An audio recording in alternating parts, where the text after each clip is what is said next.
5 August সকাল থেকেই সেনাবাহিনী জানত যে হাসিনা সরকারের পতন হয়েছে, কিন্তু টের পায়নি পুলিশ। পুরোপুরি অন্ধকারে রাখা হয়েছিল পুলিশ বাহিনীকে, যার ফলে হাসিনার দেয়া পূর্বের আদেশ অনুযায়ী আন্দোলন প্রতিহত করতে সর্বাত্মক চেষ্টা ছিল তাদের।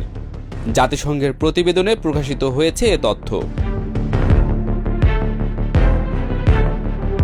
জাতিসংঘের প্রতিবেদনে আরও বলা হয়েছে, আন্দোলনের সার্বিক পরিস্থিতি বিশ্লেষণ ও কর্মপরিকল্পনা নিয়ে 4 আগস্ট সকালে জাতীয় নিরাপত্তা কাউন্সিলের সভায় সভাপতিত্ব করেন শেখ হাসিনা।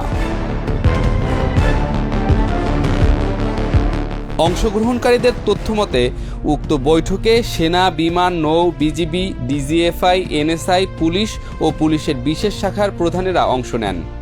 বৈঠকে হাসিনা সরকারের স্বরাষ্ট্রমন্ত্রী, শিক্ষামন্ত্রী ও পররাষ্ট্রমন্ত্রী ছিলেন।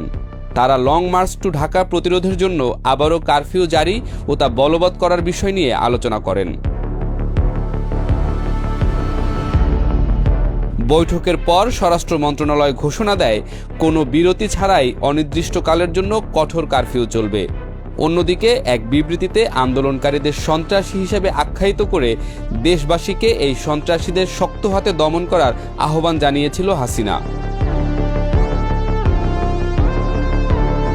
4 আগস্ট সারাদিন আন্দোলনের পরিস্থিতি পর্যবেক্ষণের পর সন্ধ্যায় গণভবনে আরেকটি বৈঠকে হাসিনার সাথে আলোচনায় বসেন স্বরাষ্ট্রমন্ত্রী, সেনাবাহিনী, পুলিশ, র্যাব, বিজিবি, আনসার ভিডিপির প্রধানগণ, সশস্ত্র বাহিনী বিভাগের প্রিন্সিপাল স্টাফ অফিসার ও সেনাবাহিনীর কোয়ার্টার মাস্টার জেনারেল।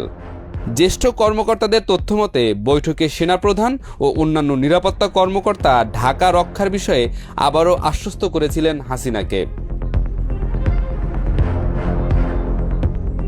কিন্তু 5 আগস্ট সকালের দৃশ্য ছিল আলোচনার সম্পূর্ণ বিপরীত। রাজধানীর বিভিন্ন পয়েন্টে আন্দোলনকারী নিরস্ত্র ছাত্র জনতার উপর আর্মড পুলিশ ব্যাটালিয়ন ও অন্যান্য পুলিশ রাইফেল থেকে প্রাণঘাতী গুলি করলেও সেনাবাহিনী ও বিজিবির সদস্যরা পরিকল্পনা অনুযায়ী আন্দোলন দমনে তাদের উপর অর্পিত দায়িত্ব পালন করেননি। সারা দেশে নিরস্ত্র ছাত্র জনতার উপরে হাসিনা সরকারের গুলি ও হত্যাযজ্ঞের ভিডিও ফুটেজ ছাড়াও প্রত্যক্ষদর্শীদের সরাসরি সাক্ষ্য গ্রহণ করেছে ওএসসিএইচআর। এখন শুধু আইনি প্রক্রিয়ায় হাসিনাকে ফিরিয়ে এনে উপযুক্ত বিচারের অপেক্ষায় শহীদ, আহত ও মুক্তিকামী জনতা। সারাক্ষণ দেশপ্রেমের বুলি আওড়ানো, ক্ষমতালোভী ও স্বৈরাচার খেতাব পাওয়া হাসিনার শেষ পরিণতি কী হবে জানতে চায় দেশের আপামর মানুষ।